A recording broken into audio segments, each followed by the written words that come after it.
बेटी परिवार वह नसीब होता है जिसमें हम अपनी जड़ों को महसूस करते हैं, जहां प्यार हो, समझ हो और हर दिल एक दूसरे के लिए धड़कता हो। खुशियां बस एक एहसास नहीं बल्कि जीवन का वह आधार है जो हमें जीवन की कठिनाइयों से लड़ने की ताकत देते हैं। जब परिवार में खुशियां होंगी तभी घर एक स्वर्ग की तरह महसूस होगा। परिवार के सभी सदस्य अलग अलग विचारों, आदतों और भावनाओं से बने होते हैं। जब हम इनके बीच खुलकर बातचीत करते हैं, बिना किसी डर के अपनी बात रखते हैं, तभी असली समझदारी जन्म लेती है। तू भी कोशिश कर कि घर में हर सदस्य की बात सुनी जाए।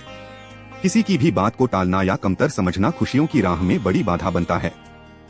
बेटी, आज की भागदौड़ वाली जिंदगी में हम अक्सर परिवार के लिए वक्त नहीं निकाल पाते, पर खुशियों के लिए यह जरूरी है कि हम साथ में कुछ वक्त बिताएं।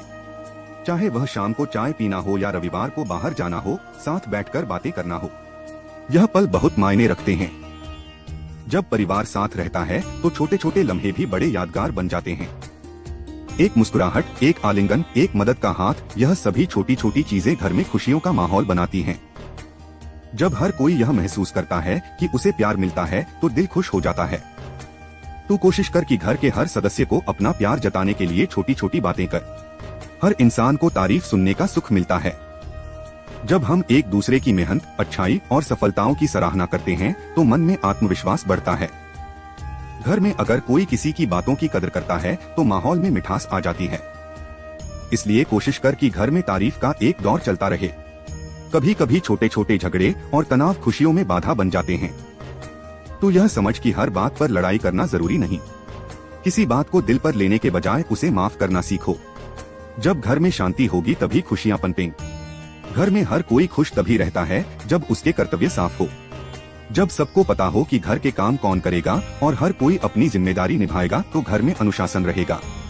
अनुशासन खुशियों के लिए जरूरी है क्योंकि इससे घर की व्यवस्था सही रहती है।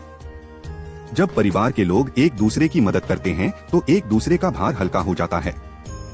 तू देख, जब किसी का बोझ साझा किया जाता है तो वह आसान लगने लगता है। घर के कामों में हाथ बटाना, किसी की समस्या सुनना, यह सब खुशियों के बीज बोते हैं। बेटी, घर में खुशियों के लिए सबसे जरूरी है कि हम सकारात्मक सोए। जब हम हर परिस्थिति में अच्छाई देखें तो मन हल्का हो जाता है। अगर कोई मुश्किल आई भी तो उसे चुनौती समझकर सामना करना चाहिए। नकारात्मकता से घर में तनाव बढ़ता है जिससे खुशियां दूर हो जाती हैं। जब पूरा परिवार मिलकर त्योहार मनाता है तो रिश्ते और मजबूत होते हैं। एक साथ खाना बनाना, पूजा करना, बातें करना, यह सब यादों के रूप में घर में खुशियां भरते हैं। तू कोशिश कर कि हर त्योहार या कार्यक्रम में सबको साथ लेकर चलो। घर की खुशियों के लिए जरूरी है कि बच्चे और बुजुर्ग दोनों को प्यार और सम्मान मिले। जब बच्चे अपने बुजुर्गों की सेवा करते हैं और बुजुर्ग बच्चों को मार्गदर्शन देते हैं तो एक सुंदर संतुलन बनता है। सम्मान से घर में शांति और स्नेह बढ़ता है। बेटी, घर की साफ सफाई और सुंदरता भी मन को प्रसन्न करती है। जब घर साफ सुथरा होगा तो वहाँ रहने वाले लोग खुश महसूस करेंगे। कुछ पौधे लगाना, घर को रंग बिरंगा बनाना खुशियों को बुलाने जैसा होता है। हर व्यक्ति अलग होता है, उसकी सोच और भावना भी अलग होती है। जब हम घर में सभी के विचारों को सुनते और उनका सम्मान करते हैं तो घर में प्रेम बढ़ता है।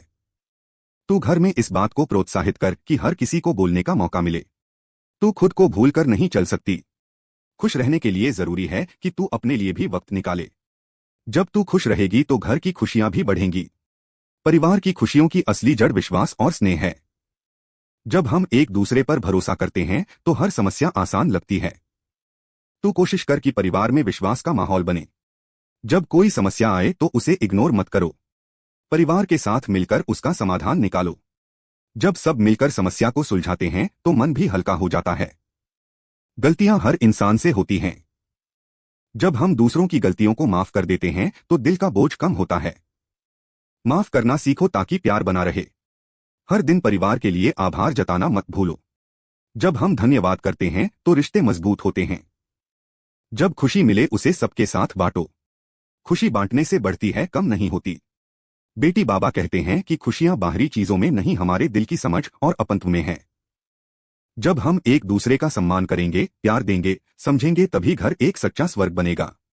अगर आपको यह संदेश पसंद आया हो तो इसे अपने परिवार के सदस्यों के साथ भी शेयर करें और अब तक आपने इस चैनल को सब्सक्राइब नहीं किया हुआ है तो आप चैनल को सब्सक्राइब भी कर सकते हैं।